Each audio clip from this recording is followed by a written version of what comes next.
Students कि जो प्रादेशिक असंतुलन है उसको दूर करना चाहिए। देखिए प्रादेशिक असंतुलन क्या होता है, बहुत सारे जो हमारे डिस्ट्रिक्ट होते हैं या हमारे जो रीजन्स होते हैं या हमारी जो स्टेट्स होती हैं वो भी इसमें आ जाएंगी।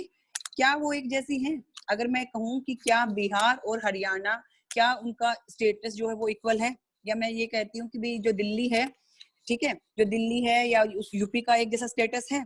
तो हम कहेंगे नहीं। यानी कि एक इम्बैलेंस बना हुआ है।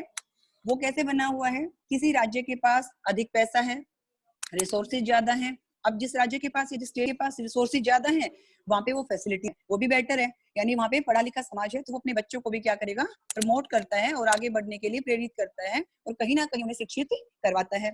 तो इसके लिए उन्होंने सुझाव दिया कि सेंटर को इसके लिए प्रयास करना चाहिए। जो हमारी सेंट्रल गवर्नमेंट है, सपोज कोई स्टेट है, अगर उसके पास ज्यादा रिसोर्सेज नहीं है यानी ज्यादा संसाधन नहीं है, ज्यादा वो आर्थिक रूप से मजबूत नहीं है, तो स्टेट जो सेंट्रल गवर्नमेंट है उसे उसको क्या करना चाहिए, अधिक जो फंड होते हैं या जो ग्रांट होती है, ठीक है, वो फंड पैसे के रूप में जो फंड मिलता है वो ज्यादा देना चाहिए ताकि उस स्टेट की भी जो स्टेट की जो कंडीशन है वो संतुलन में आए और कहीं ना कहीं वो अधिक प्रयास करे वहां पे शिक्षा के।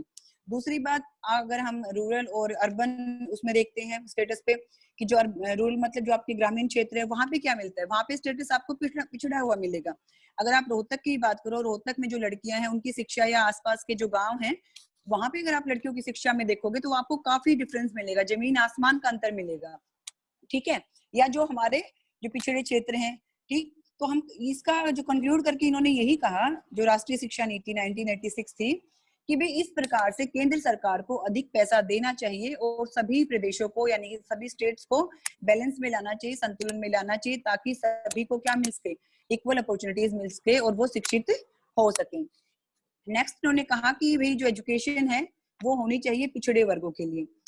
कई तरह के होते हैं हमारे में, जैसे हम एससी कहते हैं, एसटी कहते हैं यानी कि शेड्यूल कास्ट, शेड्यूल ट्राइब्स है, और ओबीसी आ गया, अदर बैकवर्ड क्लासेस।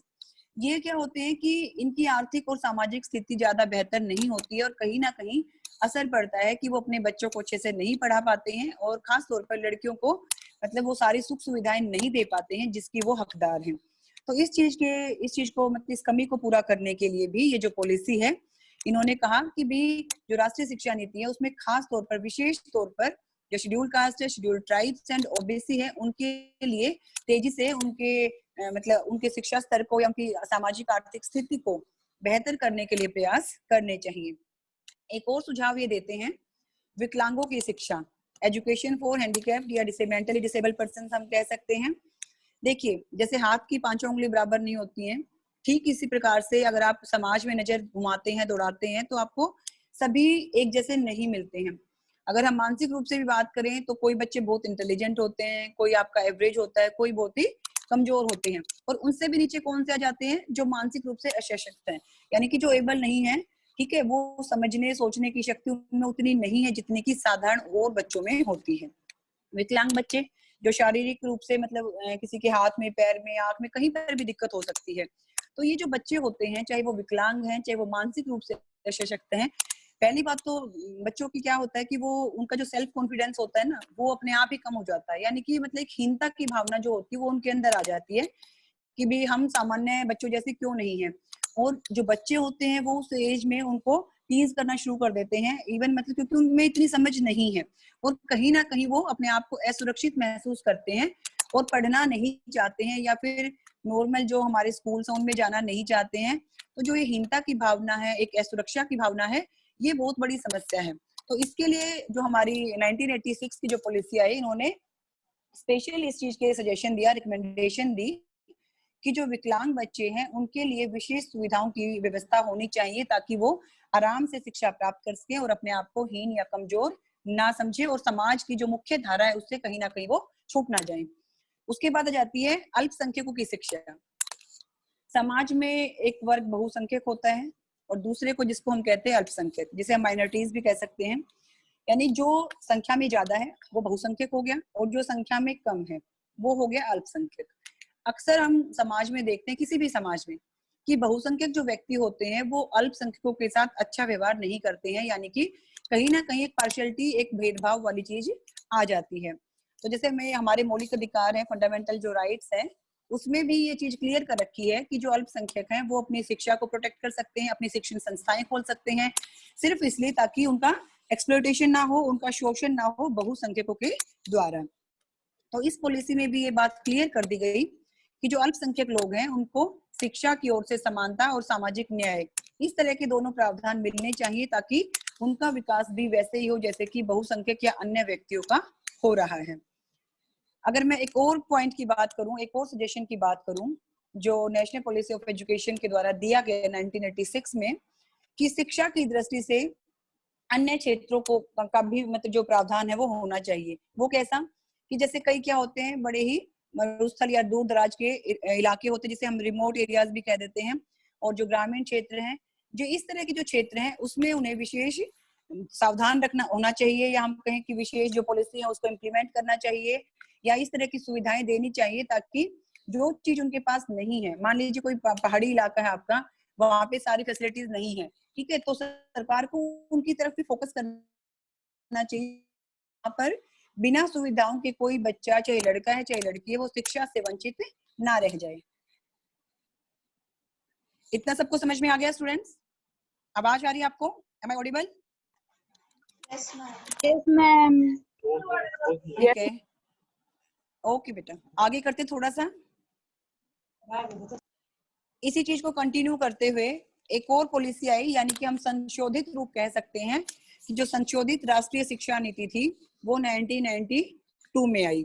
वो क्या थी कि जो राष्ट्रीय शिक्षा नीति 1986 में बनी उसमें कुछ चेंजेस किए गए, ठीक है, संशोधन मतलब उसमें कुछ चेंजेस किए गए। तो उसके संबंध में एक जो आंध्र प्रदेश के मुख्यमंत्री थे श्री एन जनार्दन रेड्डी, उनकी अध्यक्षता में एक समिति का गठन किया गया, और इस कमेटी ने, जिसे हम समिति कह सकते हैं, कमेटी कह सकते हैं, इस कमेटी ने 1992 में अपनी रिपोर्ट पेश की।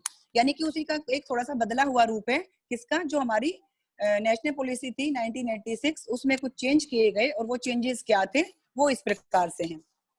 तो हम कह सकते हैं कि सबसे पहला उन्होंने कहा कि जो औपचारिक शिक्षा होती है, जो फॉर्मल एजुकेशन होती है, उसमें क्या है कि 90% इन्होंने रेशो भी रखा कि मतलब सिर्फ जो 90% जो सहायता की जाएगी, जो फंड दिए जाएंगे, वो सिर्फ लड़कियों की शिक्षा को प्रमोट करने के लिए दिया जाएगा। यानी इन्होंने फोकस किया कि भी मतलब जो जितने फंड सरकार की तरफ से आ रहे हैं उसमें से 90% सिर्फ गर्ल्स एजुकेशन को प्रमोट करने के लिए दिया जाएगा। दूसरी बात इन्होंने क्या कही कि जो ऑपरेशन ब्लैक बोर्ड है, जिसे हम श्यामपट योजना भी कहते हैं, इसमें इन्होंने क्लियर किया कि जो ये ऑपरेशन ब्लैक बोर्ड था ये कैसी मतलब योजना थी।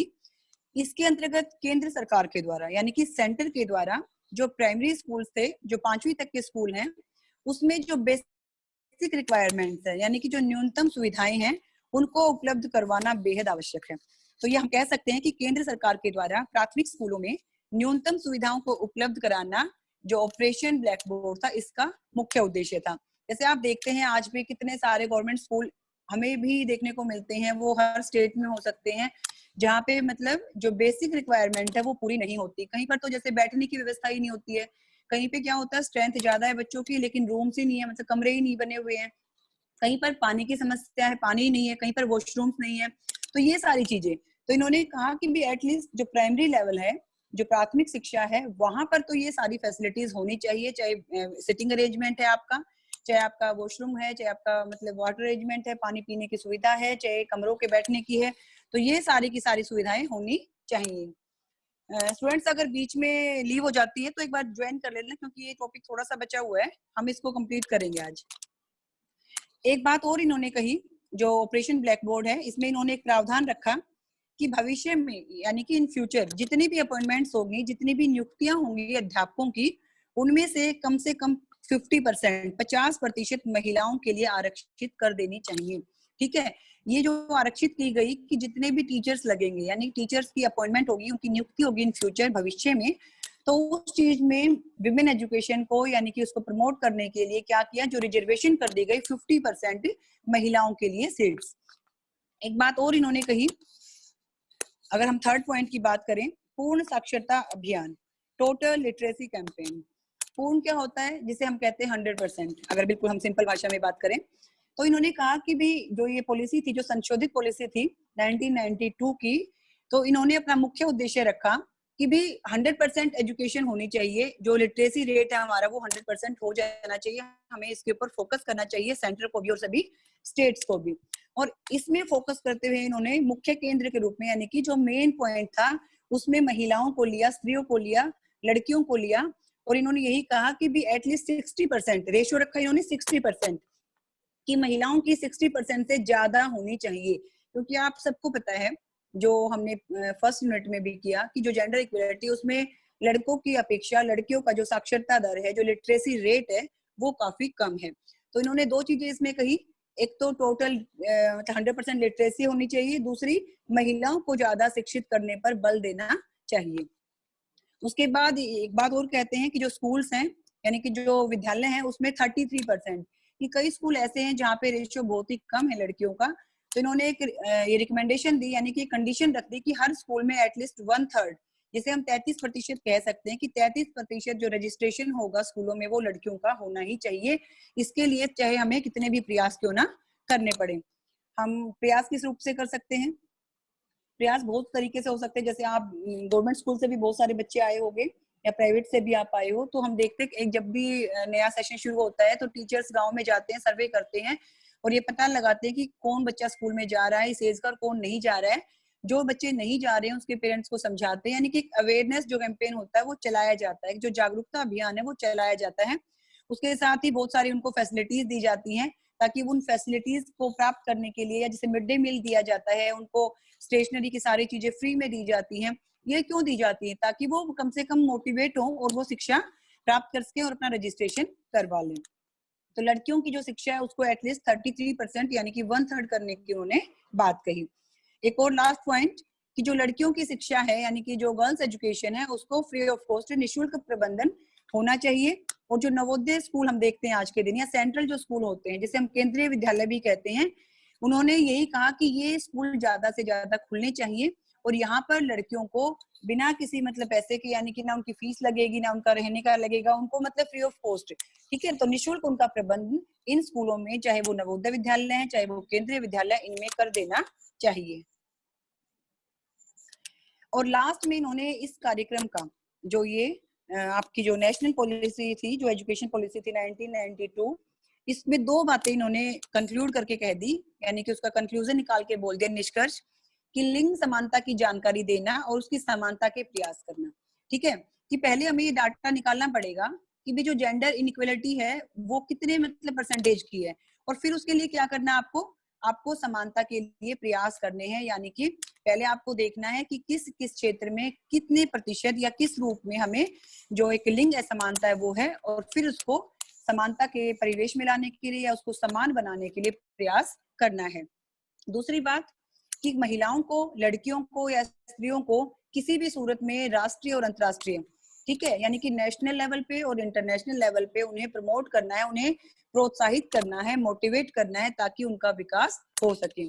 तो इन्होंने दो बातें महिलाओं के लिए स्पेशल कही, कि एक तो जो जेंडर इक्वलिटी है उस चीज को बढ़ावा देना है, यानी समानता के लिए प्रयास करना है, लड़कियों को इक्वल अपॉर्चुनिटीज देनी है, शिक्षित करने के लिए उन्हें ज्यादा मौके देने हैं, और जो भेदभाव उनके साथ हो रहा है समाज में उसे खत्म कर देना है। और एक बात और क्या कही, कि हम अपेक्षा ये रखते हैं कि जो महिलाएं हैं, लड़कियां हैं, वो सिर्फ अपने स्टेट लेवल तक ही सीमित ना रहे, बल्कि वो राष्ट्रीय यानी कि नेशनल और इंटरनेशनल लेवल तक उन्हें मोटिवेट करना है, प्रोत्साहित करना है। वो कब होगा? जब वो लड़कियां शिक्षित होंगी, जब वो सशक्त होंगी, और कहीं ना कहीं जब विमेन एम्पावरमेंट होगा, तभी वो अपनी एक सशक्त भूमिका निभा सकती हैं। Thank you students. आज का जो हमारा टॉपिक था उसमें हमने इतना ही डिस्कस किया है। इसी को कंटिन्यू करते हुए जो हमारी इवनिंग क्लास है उसमें हम आगे का करेंगे।